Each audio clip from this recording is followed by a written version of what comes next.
right, welcome everybody. It's Friday. Let's go. Thank you, God above. It's Friday. All right. 3, 2, 1. Yo. All right. We are up. We are up and running, up and rolling. Shout out to everybody. I hope you had a good week. I mean, I don't know how you haven't had a good week, especially if you're an Arkansas Razorback fan, right? I mean, it's been pretty fantastic for the most part, right? Basketball, all this wonderful Razorback football news. I mean, it's a two-parter for me. I'm excited about the change at the offensive coordinator spot. It's exciting. It looks to me like we're starting to see the effects already after Bobby Petrino was hired. We're already starting to see the effects. What do you know? Kennedy now has moved on. Wasn't terminated, wasn't fired. He was moved on. So, yeah. Make sure you guys like, share, subscribe.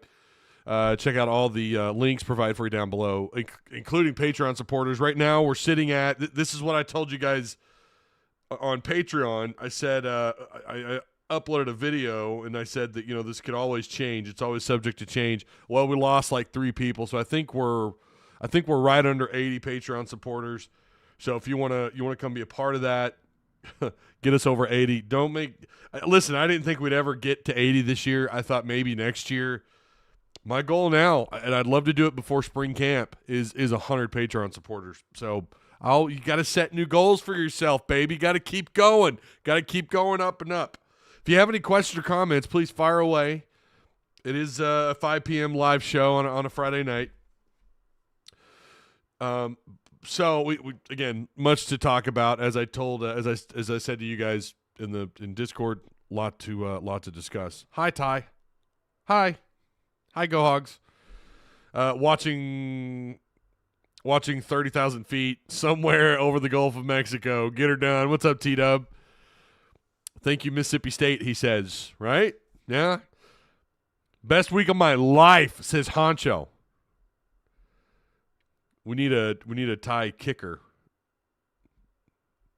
Are you saying we need a thicker kicker? Is that what you're trying to say? Is that a fat joke? Kind of feels like one.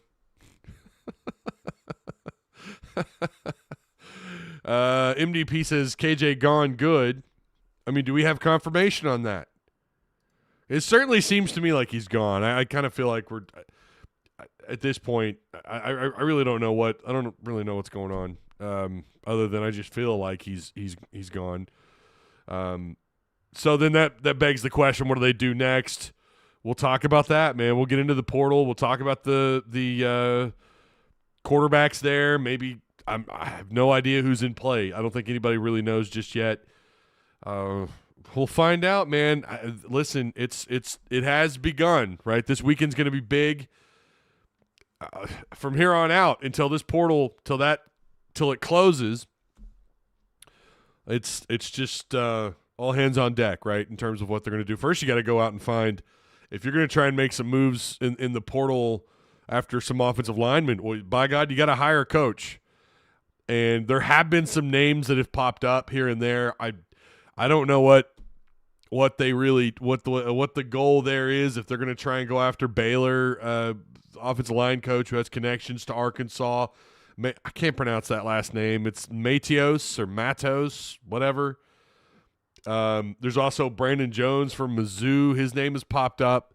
So, yeah, Cody Kennedy, no longer your offensive line coach at Arkansas. All right. Mississippi State, it is official. Mississippi State they brought him on, right? Boom.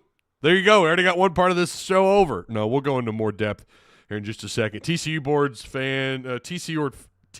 fan boards claiming he's a lock for them, yet wanted to fire Bryles before the OU game.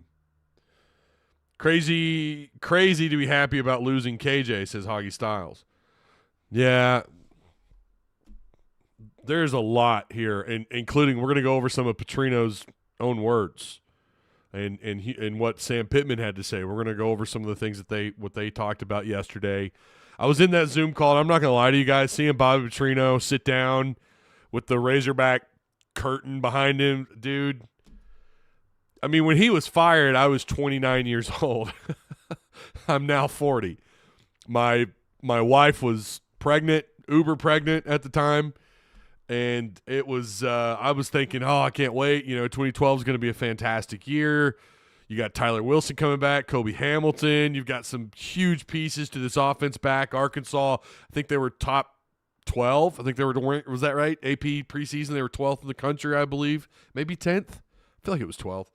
A lot of hype. People saying Arkansas could be a dark horse, going into 2012 to compete for the SEC. And then, the rest is kind of history, right? Or is it? Plenty of people taking shots. I shouldn't say taking shots, but poking at me about me saying Petrino was never going to come back.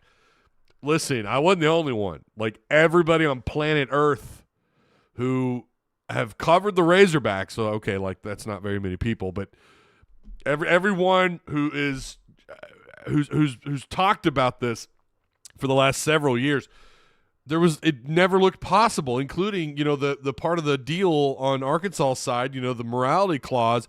You really thought there was no way they get him back. The baggage that was there on top of the extra steps that had to be taken just to get him here. And then we find out he talks about the offense, but one of my things was, you guys want him back. What is he doing over there that's so special? He did turn them around in terms of points per – there's some stat, like points per possession was incredible. It was way higher than it was the previous year. We found some stuff out about what was happening with Bobby Petrino and the offense over there. And again, we will talk about it. Make sure you guys, again, please like, share, subscribe. I do appreciate everyone for being here. Share on Twitter, on Facebook, wherever you can. Don't forget to join the Tuss Talk with Ty Facebook page. It's up. I'm trying to post a little bit more there. Trying to do my part. A lot of I absolutely despise Facebook. I really do, but it's just kind of part of it, right? Doing what I do. You need to be there, Ty. And I'm like, yeah, no, I know. I just freaking hate it there. All right. Shout out to Patreon supporters. Again, I think we're right at 80 or just below it. If you want to make sure we get above that 80 mark, man, please consider joining Patreon. It's a lot of really good conversations happening in the Patreon chats. I'm not always super duper active there. I share what I can, and I'll share some things that maybe had just hit Twitter. I think I did just a little while ago. No, I know I did. Couldn't remember if that was in Patreon or if that was in main chat, but we try to keep, that's where a lot of the stuff it's a lot of the deeper conversations are happening on those Patreon chat boards. So yeah, consider joining. We also have the target list up, the, transfer portal targets. We have a list up, and I need to keep adding to it, but we've got some names, and again, we'll talk about those. We got a $5 super chat. My deeply connect sources tell me a transfer will be coming before the end of the month. LOL. So many people on X right now. Oh my gosh. I think some of them are trolling, right? Some of them are obviously trolling. Yeah. They got to be. Something really cool happened. I am going to listen, man. Any positivity that I get, right? I got to pat myself on the back every once in a while. Like I think we've done it. Listen, it's not just me, it's you guys, it's Patreon supporters, it's sponsors. You guys have all helped make this possible, but something incredible happened, and I just found out about it yesterday. If you go watch the Hogs Plus episode, Dancing with the Devils, it's on Hogs Plus if you have a membership, and if you go, I think it's like the 25-minute mark. I was all over it yesterday. When I found out, I was texting people. They actually use voice they use my voice. Not once either. This was twice. 2 different times. I was talking about Arkansas and Duke and how it was a big game. I thought that was so damn cool. That is huge. I mean, for an independent guy, a truly independent channel, to get that kind of to have that happen was incredible. So if you haven't seen that yet, shout out to whoever brought that to my attention. Well, someone posted it. They didn't tag me, and then I had a couple people tag me like, "Whoa, why didn't what?" Someone DM'd me later like, "Did they reach out to you about that?" And I said, "No, but I'm not complaining. I'm not complaining at all." So that was really cool. It was a huge moment. And again, that's on Hogs Plus. It's the Dancing with the Devils. It's a really, really good. It's not long. It's only 30 minutes. Really good. You guys know I'm a pretty big fan of that content over there. I love their site. I love how simple it is, and I love the content that's over there. I try to watch as much as I can. Let's see. Ty, I'm loving the recruiting side of Bobby already. Yeah, he's already after. He's already. They're already at someone's house today. How cool is that? All by design, Curtis. What's that? What Curtis say? Makes me upset. We didn't get to fire Kennedy. He doesn't deserve the look of leaving on his own. All right. Well, let me get to this ad read. Let's do the ad read. Then we're going to jump into more of this Kennedy situation and my thoughts on it. Shout out, of course, to not just Patreon supporters who help. I mean, there's a motor under this hood. Patreon is certainly some of the fuel, but the motor is absolutely sponsors. And shout out to Direct Service Overhead, the Garage Door Company. They offer same-day services, quality parts, affordable outcomes, better than best results. So good on my door here. Still loving my garage door. It's keeping everything, my last door was a piece of shit. The door they installed, as expected, right? It's a nice new door. I can't tell you how. It just looks cool. It's a modern look for my house, and it does a really good job keeping the cold air out. Of course, this mini split behind me also facilitates the warm air, but this garage door also completely suctioned. It's completely, there's no gap, no nothing. Great work. So if you want some work done, whether you need repairs, whatever, give them a call today.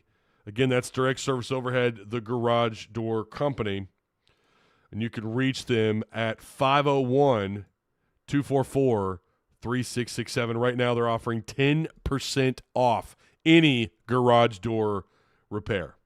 Also, the Odd Soul Craft Bar and Pizzeria, shout out to them, located on Emma Street here in Springdale. Fantastic pies, great stuff on tap. I think we're going to, I don't know what our deal is for dinner. My wife left this morning. She goes, I think we're going to do pizza for dinner. I instantly said, well, we're going to do Odd Soul. So, yeah, I've got their menu on our Odd Soul Discord page if you want to see that. Scroll down if you're in town. Listen, I know not a ton of sporting events in Fayetteville. You've got you've got Furman coming to Bud Walton Arena on Monday. So if you're in town for that, I know that's on a Monday. That could be a pretty good game, by the way. December 9th, they're going to be in Tulsa, 3 p.m. tip-off. That's at the BOK to take on Oklahoma.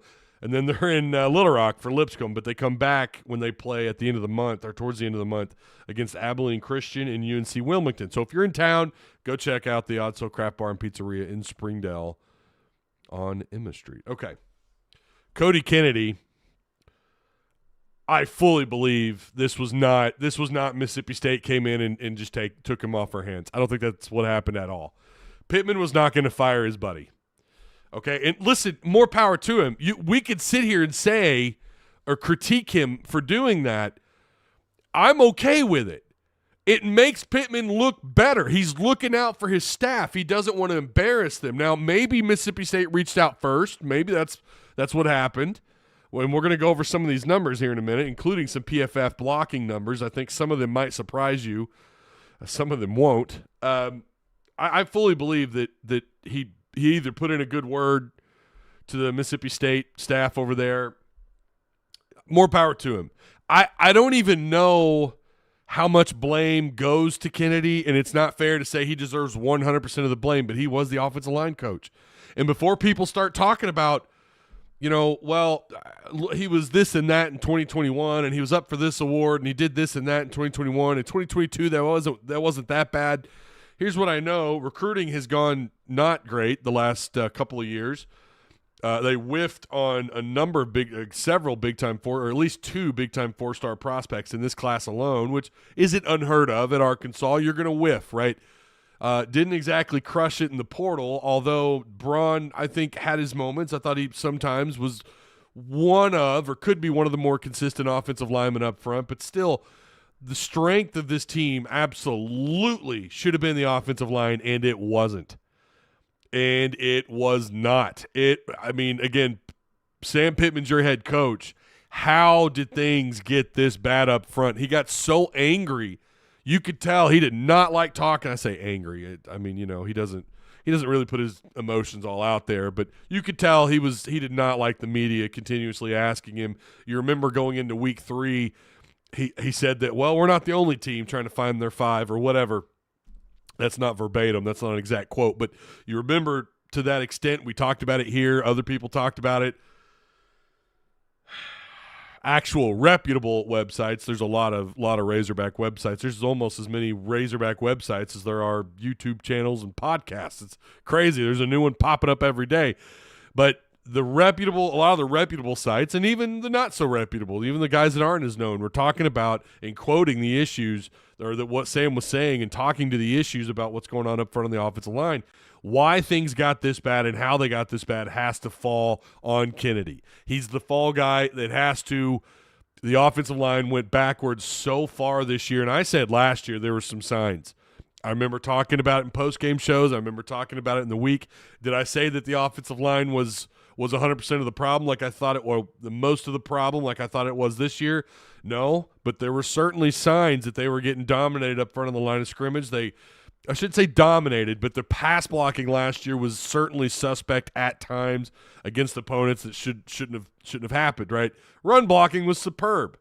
I mean, the offensive line did a great job opening up gaps. I thought that was kind of the saving grace, right? You look at what they did a year ago on the ground, absolutely phenomenal, but how much of that was the system? How much of that was Kendall Briles up-tempo, trying to keep the defense off kilter, the RPO game? That's why people run the RPO so much. You could kind of hide some of your issues. And I thought even still, even with the RPO and that style kind of covering up for Kennedy, I still thought, boy, I don't know. I don't know what to think. However, in the offseason, I liked who they had coming back. I liked Limmer and Latham, and I thought Braun was a good addition. I think at the end of the day, Braun was an okay addition. Patrick Kutas was thrust into the spotlight far too soon, and again, that speaks to the guy who's been coaching the offensive line for 3 years. We're not talking about year 1. We're not talking about year 2. We're talking about year 3 with fourth-year head coach Sam Pittman.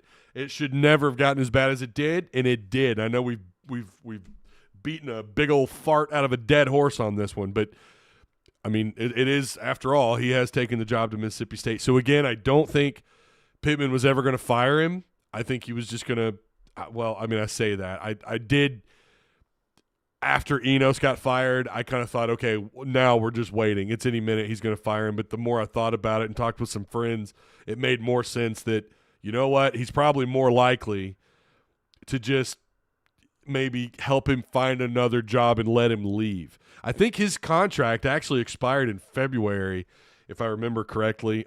Please correct me if I'm wrong. So they probably didn't lose a whole lot of money. You know, I guess if you accept a job, I guess they don't pay him anything.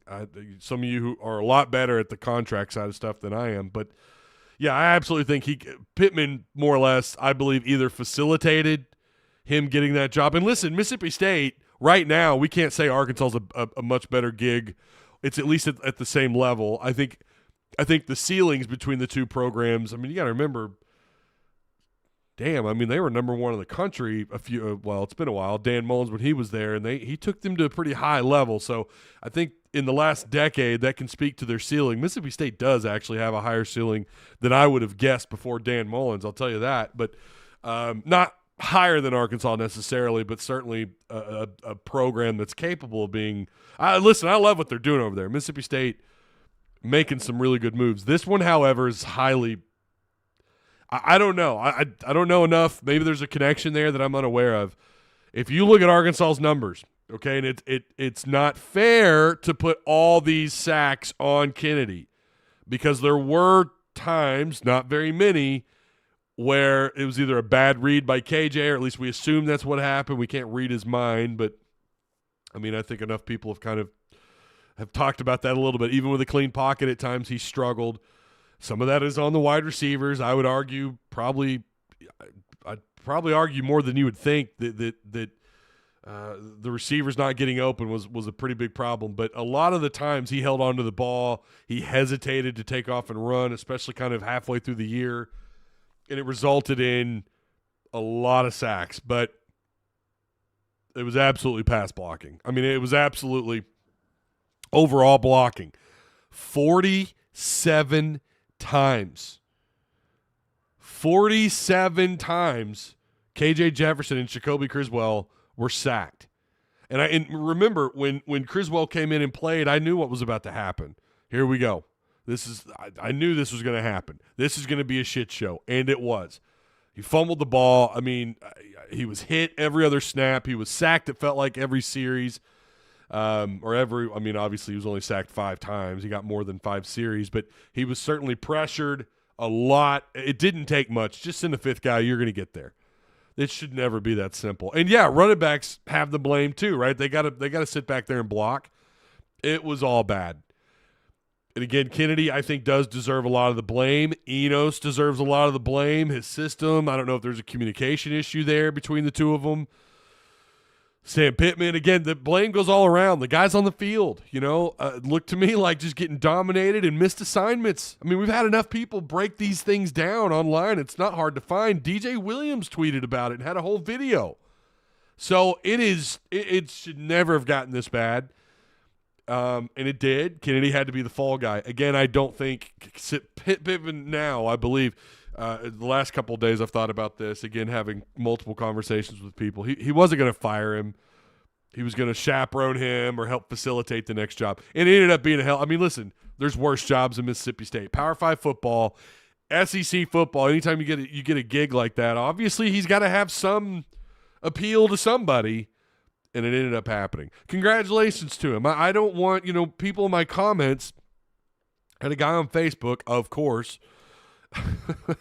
It's something about he's got to find a job somewhere. He's got to put food on the family, or food on the family. Oh my God, he's got to put food on the table for his family.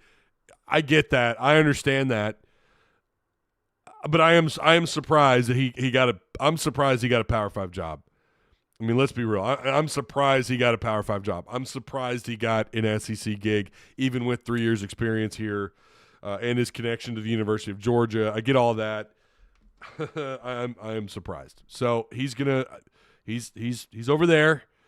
I'm happy he's not. I'm happy he's gonna get a pretty good deal. I'm sure it's gonna be a similar salary what he got here. Maybe not. I don't know. I don't have the details in front of me. But 47 sacks is too many, man. 3.5 yards per carry is horrible. Awful. Awful, awful, awful, awful. 9 total rushing touchdowns this year. I mean, guys, again, it's just it's so bad. Looking at the PFF grades, it's not any better. The top blocker, overall blocker. Now, I know a lot of you probably don't really look at PFF a whole lot, don't really know. Listen, I don't understand all the numbers. There's so much to it. But the highest rated blocker, Bo Limmer, he's given an offensive grade of 74.4. He's given a run block grade of 77.9. That's actually not a bad run block grade. Pass block grade, 63.4. Joshua Braun, 71.3 overall offensive grade. Run blocking grade, 68.5. However, his pass blocking grade, remember I said there were times when I thought he did pretty well, 79 overall. But again, a 71.3 overall blocking grade. Devin Manuel, 68.4. Now, he only played 417 snaps. However, Braun and Bo Limmer played north of 790 snaps. So Devin Manuel, we know he was dealing with some stuff. I think he had the stinger, if I remember right. Devin Manuel overall 68.4. His run block grade 65.6. His pass block grade 63.5. It just goes on and on and on. I mean, they're bad. Brady Latham, pass block grade, surprisingly, it's actually the highest, I believe, of anybody, 79.3. However, his run block grade was 65. So,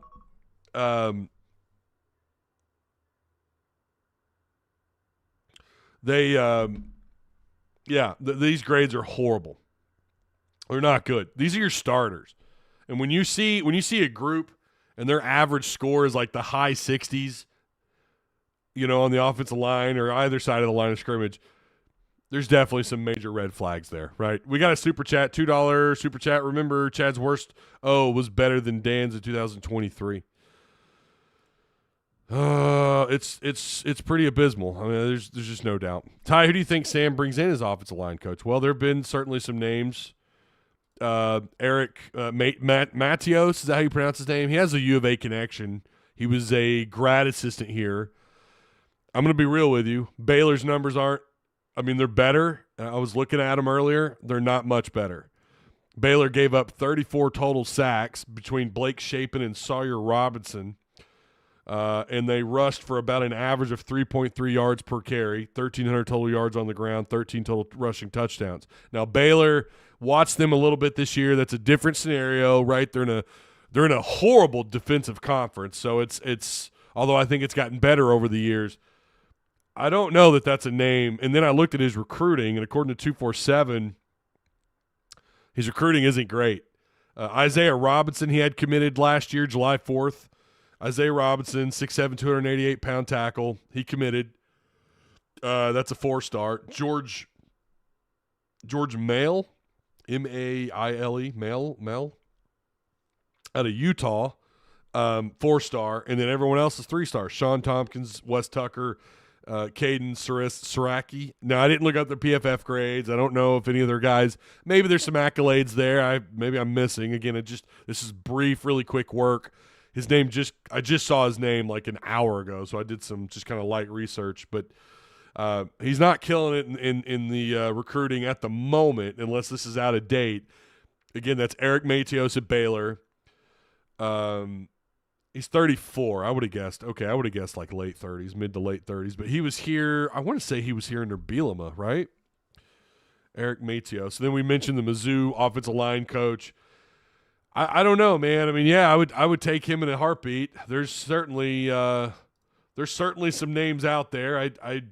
Brandon Jones would be great, but I don't know. I don't know what they do, and it's also going to come down to, like, can Petrino go out and get the first guy that that he recommends to Bielema, I should say, or to Pittman? Because he's going to give a recommendation, right? He's probably going to hand Pittman a list of names. I don't know if these guys are on that list. Now, Mike Irwin had tweeted earlier, and I must have missed this. Well, no, it was at 3 p.m., or right at 3 p.m., 2:55. Hearing Matios at Baylor is a possibility. So I don't know. I would say I that doesn't really blow me away. I'll just put it that way.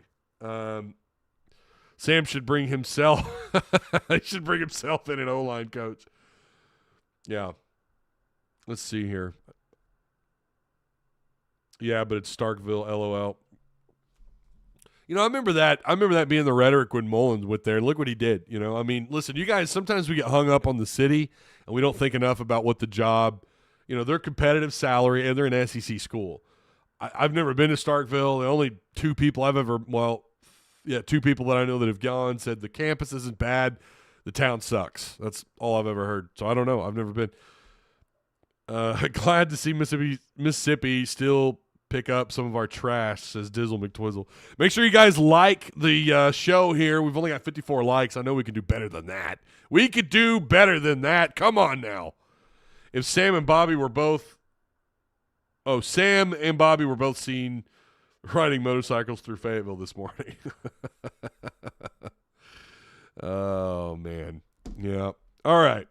So, to sum that up, good that he's gone, okay? I think it's a net positive. I think we can all agree on that, but they need to go out and they got to find someone that matches with what Petrino wants to do on offense. It's got to be somebody with – I mean, I don't care about their connections as far as to the university. I don't care about that. I just want someone who could come in and do the job, right? Come in and do the job better than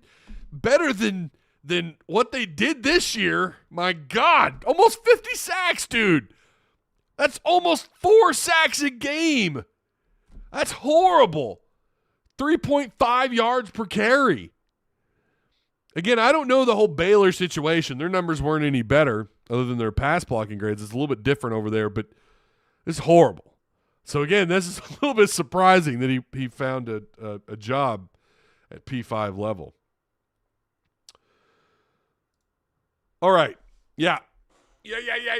How about let's keep it in football here for just a second. Landon Jackson, there's been some talk that, he may stay. Matt Zenitz tweeted, the current belief is that Arkansas standout defensive lineman Landon Jackson is leaning forward to returning to school for another season instead of turning pro, sources tell 247. So, yeah, Matt. Yeah. Jackson, a former LSU transfer, ranks third in the SEC with 13.5 tackles for loss and 6.5 sacks. You remember the Alabama game. The Alabama game is where this thing really started for him. He was pretty sound, right, before that. But then once Alabama came, I think he had 3.5 sacks in that game alone. I mean, it was just a superb performance. I mean, he absolutely crushed. Alabama had some issues up front.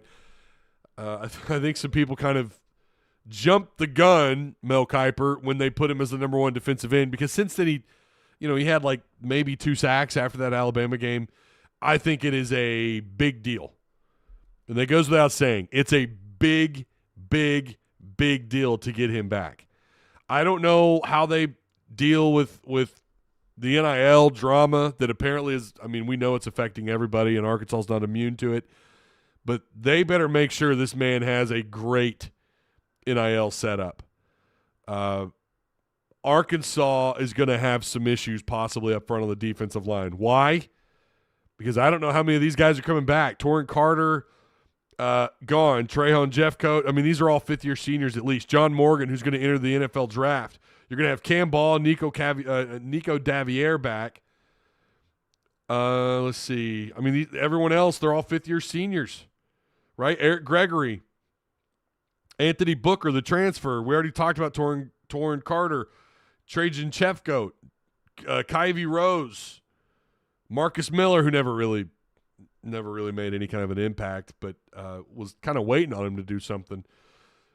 He came in with Treylon Burks. But he's a fifth year also. Jashad Stewart has another year of eligibility at least. Zach Williams, I think, has another year because they came in at the same time, if I remember that right. J.J. Hollingsworth never really contributed. They've got a lot of turnover possibly happening up front on the defensive line. Landon Jackson has got to be a must to get back. Now, if they get him back, let's say maybe one of these or 2 of these seniors still have another year of eligibility and they stay put. You got Cam Ball, who I'm really excited about. Ian Jaffrard, I think I'm pronouncing Jaffrard, Quincy Rhodes, Caleb James. These are guys they're all excited about. Now, these are defensive tackles and defensive ends, but just in general, there's going to be a lot of turnover. Possibly a lot of turnover in terms of guys that contributed. You could get hit here pretty hard. I don't think, guys like Gregory, I don't believe they have another year. Anthony Booker, and he got to play a little bit this year. I don't know that these guys have any more eligibility, and I'm going with the assumption I don't believe they do. Or it's also possible they hit the portal, and that's something too. We've been shocked before, last year, somebody going to Colorado. So, and John Morgan, who's decided now, Morgan did have another year of eligibility apparently, and he's a fifth-year senior. So it is possible maybe 1 or 2 of those guys have some eligibility left. Jashad Stewart is coming back. Good, I guess. Yeah, he's got another year of eligibility. Didn't do a whole lot. Hasn't done a whole lot. Maybe that next year will that extra year will help him out. Hey, they are getting Braxton back in the secondary. That's good news. Really, really hope they can retain some of these guys. Christopher Pupal, who I do believe was poached. I believe he was poached. And I'm not. Listen, man, he's a good kid. His dad is a great follow on Twitter. He's very respectful of Arkansas fans. He put out a really nice tweet. I don't know. I don't think they're going to get him out of the portal. I could be wrong. That's a blow. Jordan Crook not coming back. That's at least a hit in terms of quality depth. So now they possibly are going to have to rebuild the linebacker spot as well. You're going to be losing some folks there. So there's going to be some turnover on defense. Not surprising. We were warned about this. And here we are, right? So, yeah. Got to keep Landon Jackson, guys. Got to keep him. It'll give us a chance to see exactly how good the defensive hires were. That's a good point. Yeah, I mean, because now they got to deal with this kind of turnover, and we're going to see how well they improve. Is the coaching coming back? We don't know yet, right? That's what we're waiting on, or because it could happen at any moment over the next couple of months. Philip says, just shod. Okay, Philip, whatever. Just shod, Stewart. I got changed man vibes from Petrino presser. Oh, changed man. I see what you're saying. He looks ecstatic to be here and have fun with some of the questions. I loved hearing that voice again. It was kind of wild. Again, it was wild seeing him up there. And when he sat down, and I'm on that Zoom call, I'm like, I feel like I'm 29 again, man. A lot thinner. A little more, at least thinner, for sure. No kids yet. No real responsibilities yet other than a mortgage. Of course, bills, right? But it was like a blast from the past seeing that. It really was. Big smile on his face. If you guys haven't watched the presser, I've got it tagged. I've got a timestamp on it. So it's at the it's like the 16-minute mark or something. You can just go click on it. It's in the comments. Or you can just go watch. I'm sure there's an individual Petrino video up. But it was something else. It was really interesting.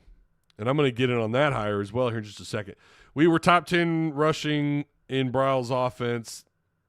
The same as Lebby's, says J.R. Shelton. Yeah, I forget about that connection there. That could be it too. But I do believe that he was chaperoned. I do. Chaperoned. Is that the right way to put it? He was facilitated, right? It was certainly there's a connect. That's the connection. I keep forgetting that about the Kendall Bryles. Feed the studs, ringing the bell is our best performance to date. Meat only, and you'll drop weight like crazy. I try to tell my wife that, she's not buying it. I don't know. I have a lot of faith in T. Will. He'll get it done. I do too, but Woodson has got to stay. I don't want to see that guy go, and I don't think he will. I mean, he's got a really nice title, right? All right, what else we have on the agenda here? Let's pull up here. Sam Pittman, what he had to say. He was asked about KJ, so someone brought up KJ Jefferson. So he was asked about KJ, and Pittman's response was, I'd rather not really answer that out of respect for KJ Jefferson and things of that nature. KJ's given to the university good years and a lot of records and things of that nature. Did he really say that twice? Whatever in the same paragraph. Whatever he wants to do, we'll be supportive of it. It's a bridge statement. I have them. Everyone has like a bridge statement. If you listen to a conversation long enough, his and things of that nature, it's a bridge to the next part of the thing he's going to say. I know that's something you guys have talked about in Discord, but I call it there's bridge words, and then there's like bridge like statements or like a half a sentence. It's just to bridge the gap while you're trying to figure out in your head what you're going to say next. I do it here. I'm not even going to lie. I'm not going to critique the man and the things that he says. He's got to do that, and he's paid to do it. And, things of that nature. I do it. Everybody does. Listen to yourself talk. Record yourself having a conversation with somebody. All right. Do we have anyone to replace Cam Little, or is that another portal need? Yeah, I think they're probably – that's actually a good question. I know they have – I mean, of course, there's always at least a couple of kickers. I think – what's that kid's name? Ford? Is that his name? Blake Ford? I think they're probably going to have to go into the portal. Yeah, he's a small kid. Here he is right here. 6'1", 225. I don't know why I'm giving you his height and I don't know why I'm giving you that, but Blake Ford, redshirt freshman out of Arlington, Texas, Lamar High School. And then they have Tyler Larco out of Miami, Florida. He's a kicker / punter on roster. I don't know what they do there, but a little surprised by that. Not going to lie, man. I know he did some great things. You know, he's a hell of a leg. 50-yarders and everything. What do you have? What was the season long? 56-yarder. I mean, Kuiper had him. Kuiper had him pretty high on his board for special teams. Yeah, Vito's not on roster. I thought the same. He's not on roster. He's not on the roster. I think he transferred. Yeah, he transferred last year before the season started. To be perfectly honest with you, Tercer, are you giving me is there more coming with that, or is that? Yeah, Petrino said that's what ringing the bell meant in the old days. It's been a while, man. It's been a while. I mean, thinking about the stuff that I just remember, I got pretty good at doing a Petrino impersonation. I got pretty good at it. It's kind of that monotone. I haven't done it in so long. It's similar, believe it or not, to Sam Pittman's, but it's like, well, you know, Tyler, pretty good throwing the ball. See, I don't think I'm as good as I used to be. I used to do a pretty solid Petrino. Yeah, Mallet got a heck of an arm.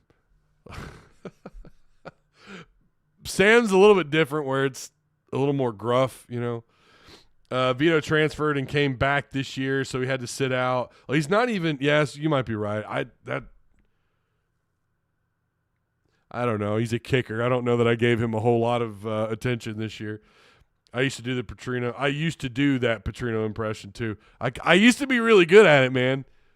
Tyler, he threw the ball. You know, he kind of like, and he's real like, kind of monotone, real low, but he sounded pretty excited yesterday. I don't think there's any doubt that he is thrilled to be back. Now, there are people, and I don't want to keep throwing anyone under the bus. I'm not trying to do that.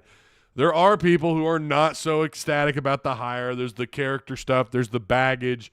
There's the, well, he's going to have one great year and he's going to move on, folks, which I mean, listen, if that's the case, then Arkansas is going to benefit from that, right?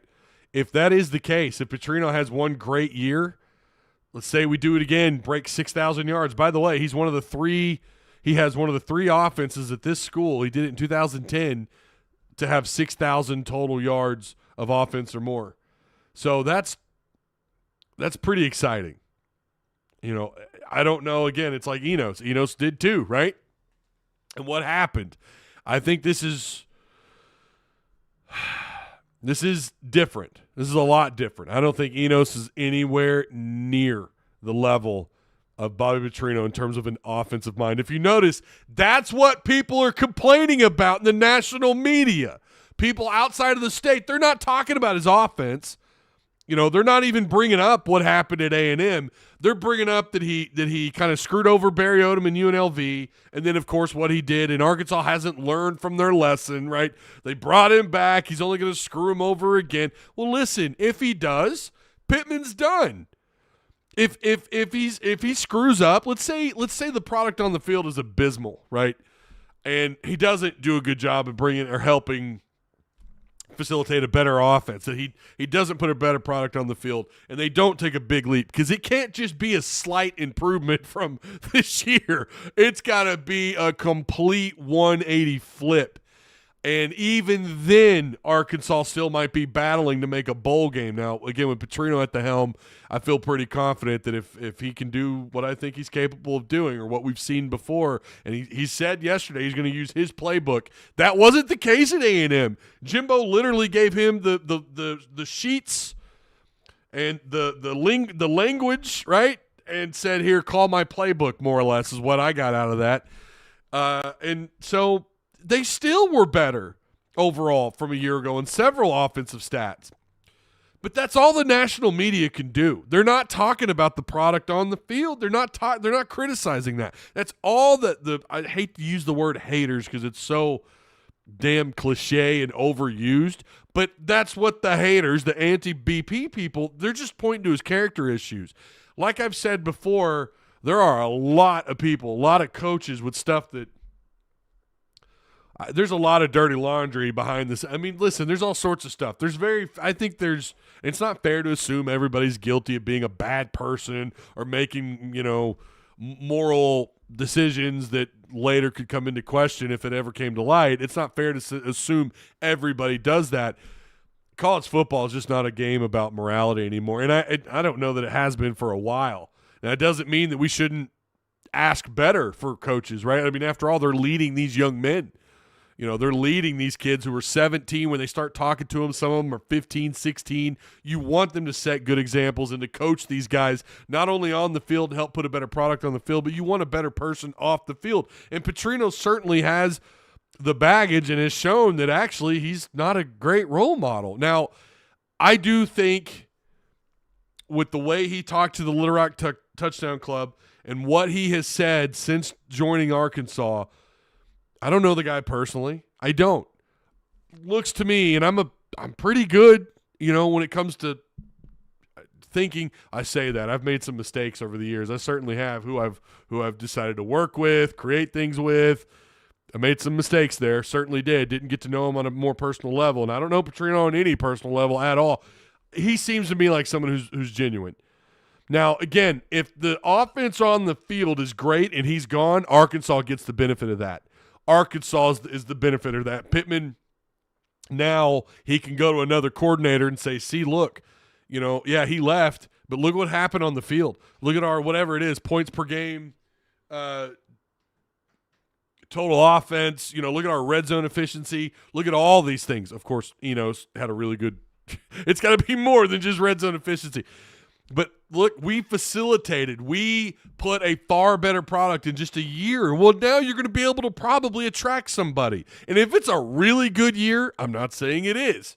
We still got to get through who the hell the coaches are going to be, what happens in the portal, recruiting. We've got early signing period coming up. We got to get through spring ball, all this stuff. A lot of steps, a lot of things. But let's say they do something unbelievable like a 10-2 season or – my God, 11-1. I don't want you guys to get overhyped. Please don't say that I'm saying that that's going to happen, okay? But if these things happen, well, guess what? Pittman's probably going to get an extension, all right? I'm assuming they're going to try everything in their power. I don't know that Bobby, you never know. I don't know that he wants to be a head coach anymore. He kind of talked about that a little bit yesterday, like, I don't know if I want to do, he might just want to be an OC. And he seems to me like he wants to help flip this thing around.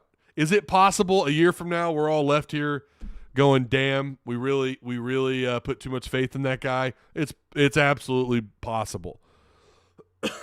I'm just saying based on what I've seen and what we know on the surface, he strikes me as someone who wants to help change what's happening on the offensive side of the ball. So even if he's gone after a year and it's because of success, and I can't imagine – I got to watch what I say here. I can't imagine the defense being bad, not with Travis Williams, not if they can keep that staff mostly intact. They got to keep Deke. That might be challenging. Deke did a really good job, but they need to keep Deke Adams. If you can keep him for a third year, that would be phenomenal. But if they do, or even if they don't, they make some changes. Hopefully it's for the better. Man, it's a much easier sell to players and to coaches when that coach is going to be there for a couple more years at least. So you could still end up being a major benefitter if he just has one great year. Woopig DZY, thanks for coming on the show last night. Kennedy couldn't recruit. Did this season delete the O-line guru Pittman once held? Hey, I appreciate you guys having me on last night. That was a lot of fun. Wife wasn't, I don't think she was super thrilled that I was still up, but that was a lot of fun though, man. That's a tough question. It's not a good look on Pittman that his offensive line was that bad, but I think because of the amount of responsibilities that are on his shoulders now as a head coach, like let's say he is fired as a head coach and next year's abysmal, right? And then we're going into 2025 with a new head coach and Pittman's out looking for another job, which I don't know. He keeps talking about, it seems to me like he does. We all know he wants to retire here, right? But let's say he goes on and he's an offensive line guy for the next couple of years. Wouldn't shock me that a big-time school comes and gets him. and he helps, improve whatever's going on their offensive line, assuming they need some big improvement. I think he could still do it. I think the difference is he's a head coach. He's got so much more on his shoulders than the offensive line, and that's why when people were screaming about why doesn't he, including me, by the way, he needs to help the offensive line. He needs to be more involved. I think he still could have been, but we also have to remember he's got to deal with keeping kids out of the portal. He's got to deal with keeping coaches, making sure they're doing their jobs and also keeping them happy. And then, all the other jobs that come with being the head coach, going on all these, doing his talk show and talking to the media and all this stuff. It's more like a CEO, right? Where I really think Hunter's the CEO when you talk about like the athletic department, but Sam is the CEO, and I think that's what he wants to do. I think that's the role he's always wanted to do, is just be the guy that can attract these coaches in on both sides of the ball and only help where he can, right? Where he's able to, and maybe offer a little bit of advice here and there. I don't know that I ever saw him, and I'm not saying this as a hit on him. I'm not saying that he should or shouldn't have, but I will say at practice, I don't know that I ever saw him give instructions to the players. I don't know, and I could be wrong. The offensive line, where they're at on the field, if they're outside, it's way down the opposite end. It's down towards the south end zone where they practice, and we all come in at the north side of the practice field. It's way down there, and you're only given 20, 25 minutes, sometimes 30 minutes. So by the time you get down there, then fastball starts. So then you got to come back around. So, but I don't know that I ever saw him actually get super involved with the offensive line. And we could sit here and argue whether or not, that's good or bad. He's got a job to do. He's got to make sure all of his coaches are coaching. He's got to keep players happy and his staff happy. So, I don't think it's fair that he loses that title, but I could see why someone would ask that and why someone might assume that. Because at the end of the day, he did make the hire of Coach Kennedy, right? Anyways, Petrino was asked, where'd my scroll down here? I kind of had to go the last several Razorback or Sam Pittman interviews without a transcript, and now I've got one. Shout out to I don't want to say their name, but shout out to that person. So they asked Bobby, so we're going back to Bobby Petrino here really quick. The phone call you got from Sam, how it went, your agent still Russ? No, actually my agent is Christina Phillips.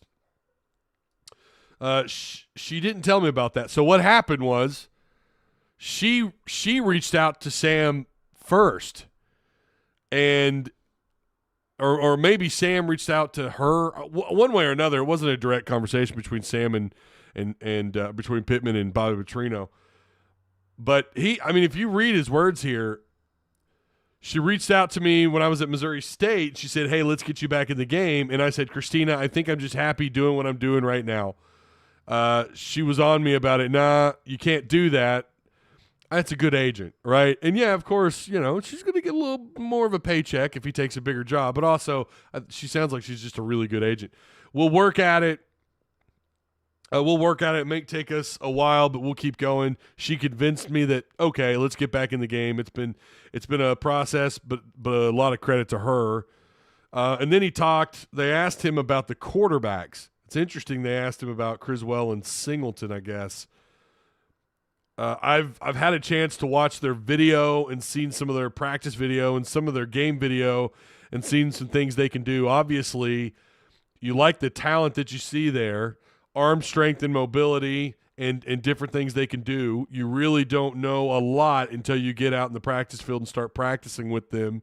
So I look forward to that. The rules are the rules are such now that we have time to meet with them. We come back from Christmas and we get in the classroom with them, so it'll be fun to see how much they understand about the game of football. That sounds like a coach or head coach. That sounds like a head coach, right? So it'll be fun to see how much they understand about the game of football. That sounds like head coach speak to me. There's something else I wanted to. Let's see, where's it at? He was asked about NIL a little bit, about Arkansas Edge. Yeah, I've got some reading up to do on that. I've been kind of in a whirlwind, so I haven't been able to check up. I know Coach told me he was excited about the new NIL deal. So again, not only to the media, but now he's going to Petrino and talking about it and bragging about it. Something big, and I know that we've kind of already talked about that in Patreon chat. NIL deal. Let's see. Hang on. Sorry. I know Coach told me he was excited about the new NIL deal that was going on. At A&M, assistant coaches knew nothing. We weren't involved in any part of NIL. I didn't know what anybody on the team got or didn't get, so I haven't paid enough attention to it yet. I got some work to do. Isn't that interesting? I wonder if that's kind of common. I don't know. You remember there was certainly a lot of question marks about not only what was happening at several schools, not just A&M, but we know A&M, they got some deep pockets over there, and there were certainly some was everything on the up and up, right? Why do you love Arkansas? Yeah, I think the relationships that I was able to have, I think this is where he got choked up. The relationships that I was able to have and make and then even continue after I left is something that's always been special. So someone could say these are crocodile tears or whatever, and you might be right. I don't know. But I certainly feel like he's turned I feel like he's turned it around a little bit, and for people who are concerned about the morality side of it, he even said something about I got to be a better husband, right? I hope I've grown as a person. Is Pittman going to let BP handle game management? Yeah, wasn't he asked about that? Hang on. I haven't actually gone back. That's a good question. Pittman was asked about this. It's always good to do this right now, isn't it, to try and go back and find. In terms of Bobby, how much do you lean on him in situations, timeouts, things like that? Yeah, that's right. Because of his vast experience doing the same thing. I think Pittman, this is, again, obviously it's Pittman. I think anytime you have somebody on your staff that's been a head coach and a successful head coach, you always go over situations and you go back and forth and talk about it. Okay, you're watching tape. What will we do here? What will we do here? What do you think about this, that, and the other? I did that with Barry a lot as well. Of course, we talked about that. Leaning on a guy like Barry Odom, now he's going to have someone like Bobby Petrino, who is actually successful as a head coach, who was successful as an offensive coordinator, but had head coaching experience and was very successful at it. Had a short stint as a head coach. Obviously came nowhere near the kind of – you didn't get the kind of results that he did with or that Petrino did. But because of the SEC, he's talking about because of the SEC experience with Barry Odom. Obviously, congratulations to him. They're playing in a conference championship game, blah, blah, blah, blah. Just really happy for him. It's a daily basis of having somebody there that's been through it, and you just run things by and visit about it and try to do what you think is the best decision for the team. So I think so. I think he's going to hand a lot of it over. I certainly hope so, because game management this year was bizarre. It was not good. Calling timeouts, the timeout usage was strange. It just could have been so much better, Woe is me says I was a little against the hire, but he won me over in the interviews and press conference. I think he did a lot of people. I mean, I think there was certainly some skepticism here and there, and I feel like a lot of those same people on Facebook, are kind of over it, or I should say over it, but they're maybe a little less skeptical, right? Bobby Petrino's about to coach Pittman as well as offense. This is James Swamp. There's a new Patreon supporter, James Swope. Man, I appreciate you. All right, we have talked. I mean, we've gone over an hour. I figured we'd talk a little basketball before we move on. I do want to get caught up on some ball here. I just want to say, number one, transfer portal first. let me go over these names really quick. I had a feeling this one would go over an hour because, like I said, we had a lot to talk about. If you look at the transfer portal, there's some very intriguing names there. Now, last I looked, none of these guys had committed anywhere. I don't think they have. But you have some interesting names in this bad boy. Will Howard, no, he was a quarterback at Kansas State. He's a 4-star, according to 247. He's the number 2 quarterback in the portal. Again, these are not offers. These are not guys that have hog offers that I'm aware of yet. But these are just some names to keep an eye on. 6'5", 242. Will Howard had some pretty impressive numbers, almost 6,000 total yards of passing yards. And this year alone, he threw for 2,600 yards, 24 touchdowns, just 10 picks, only sacked 15 times. Boy, that must have been fun.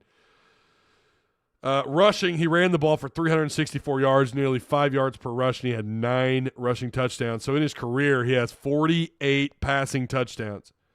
Since 2020, he has 48. I mean, that's not a super high number, but you got to consider he wasn't really a full-time starter, I don't believe, until 2022. And he had 1,600 yards in 2022, and then in 2023 he threw for 2,600. But 48 total touchdowns and 19 total 48 passing, 19 rushing. I don't know that, again, who knows, right? Will Rogers is another one. Oh, his PFF grade is 77.1. Will Rogers, who's got a PFF grade of 74.8, we know what he did. I mean, he lit the world on fire, and that 2021 season was incredible. 4,700 yards passing in 2021, 36 passing touchdowns, just 9 picks. He's not a runner. We know what he is. But this is a dude. 2021 was one of the best years a quarterback has ever had in the SEC. That was incredible. Now I know it's players around him were special too, and it certainly helps who his coach was. He threw 74% on pass completion ratio, throwing the ball 683 times with 505 completions. But again, that's a lot of throwing the ball. That's the air raid. You know, that's what it's designed to do. 12,000 total yards of offense for him, and 94 touchdowns to 28 interceptions. Again, a 74.8 overall grade. Tyler Van Dyke is someone I've watched a little bit. He's in there as well. Different offense, different system, but he threw the ball for almost 7,500 yards, 54 touchdowns, 23 picks. 2021, he had a good year, 2,900 yards passing, 25 touchdowns, 6 picks, completing 62% of his passes. His career average is 63.7. He's a little bit mobile, but he's not really. I mean, you know, he's just definitely a pocket guy. You got Max Brosmer, New Hampshire. You probably never heard of him, but he's on the he was a top 5 quarterback in the portal. I don't know if he still is, but he's got some pretty interesting numbers. 68 passing touchdowns, 25 picks, 8,400 total yards passing, 266 yards rushing with 10 touchdowns. The guy that everyone talks about is Grayson McCall. I mean, it's kind of absurd.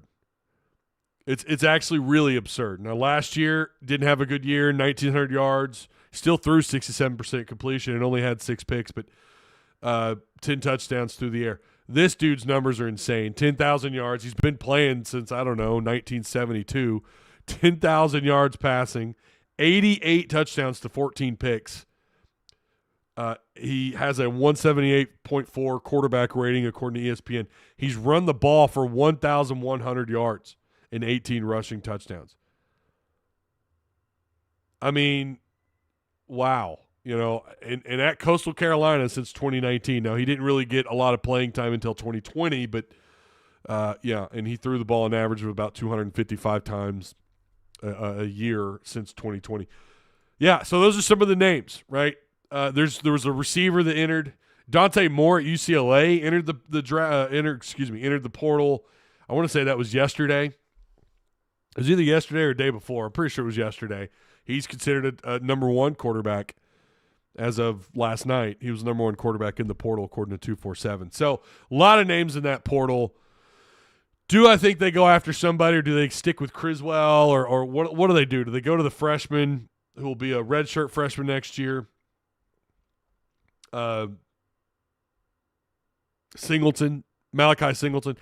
I don't know. Pittman or Bobby Petrino said he's watched their practice film, watched what game film's available on these two, Criswell and Singleton. I still feel like they go portal. I really do. I think they go portal, and I think that's going to be the answer. I think that's what they need to do is go portal. Maybe Criswell can operate the offense. I know someone's going to come along and scold me and get on to me for not being higher on Criswell. It's not that I'm not high on him. I don't know on what little we've seen of him, and it's not fair to look at the Mizzou game and say, well, that told me everything I need to know. We all know what really happened. The same thing KJ had to deal with, right, with the pass blocking and the atrocious overall blocking and no help from a run game and receivers, I think, being pretty much limited most of the year for one reason or another. So it's not fair. So it's not like we have a large, again, Bobby talked about looking at their practice film, and I don't know if we're just going to have to hope that Pittman listens to whatever recommendation that Bobby gives him. So maybe they do go portal. Maybe they feel pretty confident that Jacoby Criswell's the guy. I hope they don't do a thing where they just get obsessed with like rankings, right? With like, well, he was a former 4-star. I mean, we've heard coaches drop stars. We've heard them talk about it. I hope that's not what they're doing here. I want an honest assessment. And we all know if there's anybody who's going to do that, it's Bobby. He wants his guy at quarterback. If there's anybody that's going to do it, it's Bobby, right? So, and I've kind of wondered about some other coaches over the years. They get hung up on stars and not necessarily actual film and what they see there. But I think Bobby's going to do what he's got to do and give Pittman his recommendation. And hopefully they go after someone, or maybe it is Criswell, right? They stick with that. They stick with those guys.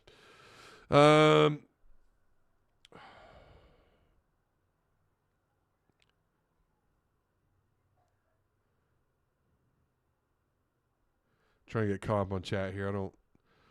I could see where the NIL stuff could cause team problems. Do you all agree? Yeah. Oh, yeah, for sure. Absolutely. Okay. All right. Let's get into basketball here really quick. I told you guys I would. I can't tell you. I wasn't surprised that Duke was able to come back and make it a game, right? I wasn't surprised.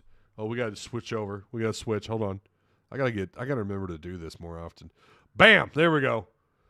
Although we've still got Kennedy out over there on this screen, but that's okay. I wasn't surprised that Duke was able to come back and make this a ball game, but I was really impressed. Arkansas maintained the lead. They were in double-digit lead for most of the second half up until the final. What was it? It felt like the final 2 minutes or so, but it might have been longer.